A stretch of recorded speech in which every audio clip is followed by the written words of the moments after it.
Except where them hands, where them holes, where them throws, you know what I'm saying? All right, the guy on the channel called That Gear Guy, I'm one of his subscribers. I don't check into it as much as I know I should, but I'm glad I saw this video because his video called The Truth About Street Violence. I'm going to leave a link to it below. Please go back and watch that entire video. Especially if you are a student of mine, I want you to go back and watch that entire video. Consider that some extracurriculars. But really, honestly, I would love to be able to sit everybody down in class and take 30 minutes of class time and make you watch this video. But I can't do that. So, if any parents are watching this, I highly recommend that you watch it, decide whether or not your children are at the point to where they need to be concerned about the stuff, but find a way to distill this stuff down into kid language. But don't be fooled. I don't think this is just for children. I'm going to highlight this particular point of his video because I think this is where I'm meeting the most resistance in people in terms of what I teach. I don't think it's the style. I don't think it's me. I don't think it's anything like that. I think the main problem that I get when I'm sensing resistance from students with the way that I teach and with what I teach, I think it boils down to what he's about to say right here. If there's a problem with martial arts, this is one of them. And it's not going to be what a lot of people think. And we've all been influenced by movies and TV shows and our egos that make us think, if we do this like montage of training and run up a hillside in the rain and kick a tree and punch a bag with some sand in it and run back down again and keep doing that for 6 months, then we're going to be like, Steven Seagal, but without the shit jacket and the big fat belly. And we're going to be like destroying street robbers left, right and centre. That is just movies. That's not reality. If someone really, really wants to do you harm and they've made that decision, you're probably not going to be able to stop them. When people say my martial arts worked really well in the street, they're not. Oh, well, second point I forgot about. Yeah, that's it. Yes, exactly. Do you know how long it takes for you to be able to use this stuff and not panic or anything like that? It takes a long time. If it appears that without having taken a lot of training, which is not true, but I've heard some things where some people think that I didn't train that long or that much. It's not true. I didn't train that long or that much in front of you, or in a classroom. But no, I've been doing this stuff for a long time. I even have to admit to myself, I've been doing this stuff forever. Yeah, if somebody really wants to get you, man, they're going to get you. If they really want to get you, they're going to get you. That's just how it is. And I'm not saying that training doesn't help. Training most certainly does help. But if you want to be able to use your martial arts, it's two things. First of all, it's going to take you a long time. I'm talking years, maybe if not even a decade, maybe even long after your whatever degree black belt to be able to use it on someone if you don't have a lot of violence experience.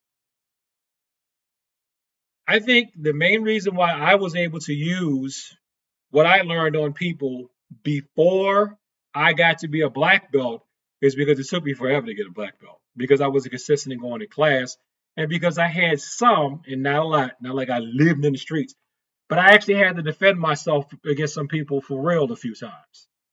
So I had to apply it. It was like sink or swim, thrown in the water. Hey, you learn how to do a kick while somebody's trying to knock your head off. Let's see if you can do that kick. And I got thumped, but at least I learned how to do the kick. And then after a while, after I got a lot of proper training, now when something happens, I can handle it pretty easy because I got the proper training and I've got some real world experience. But not so much real world experience where it's like I've got extreme PTSD from it. I can handle stuff and be able to diffuse it, but still handle, reasonable physical civilian violence.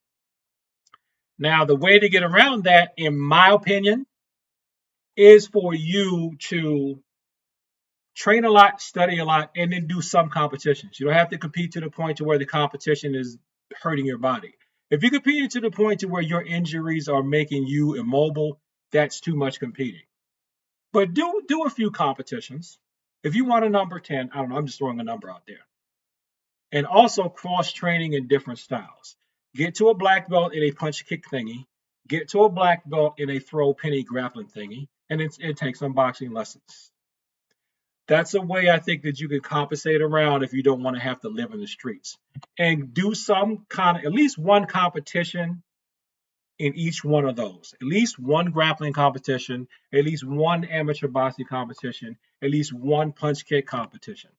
That will have you doing those movements under different types of stress so that we can guarantee that those movements will be there when you're being stressed. And then on top of that, you got to live out your tenets. And then on top of that, you should learn some forms. You should learn some forms. Yes, those fancy dancy things that people don't think relate to real life. You should learn those too. That's how you would get around not having to actually have somebody knock you upside the head.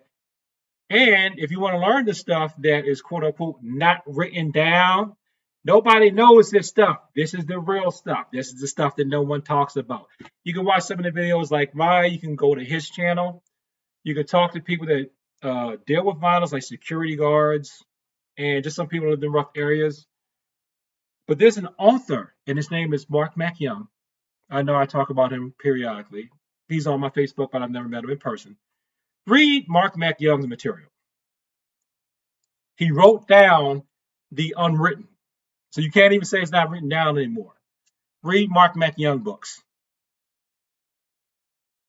Like I said, I thought everybody knew that stuff that he talks about.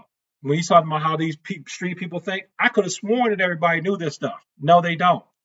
But he wrote it down. Could I have written it down as well as him? No.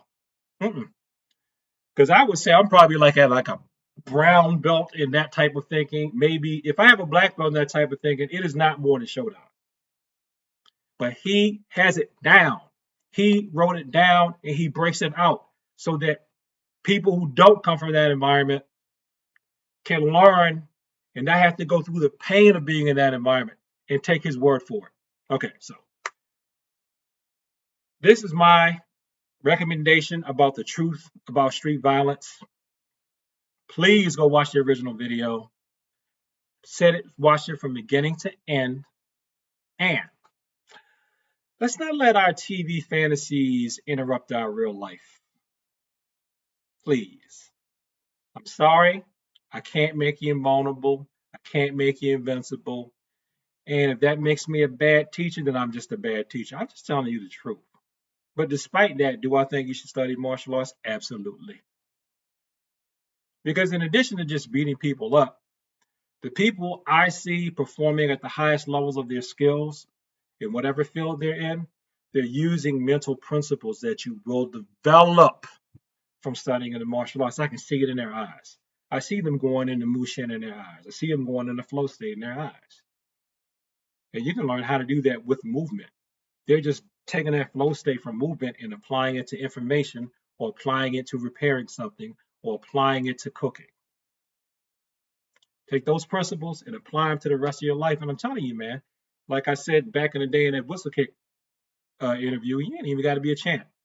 Just learning this stuff and getting good at it is gonna benefit you in so many ways. It really does. Thanks for watching this video. Like, comment, subscribe. We share people like to talk about the martial arts and peace. And as always, thank you for your time. I appreciate it. Peace. And watch that video.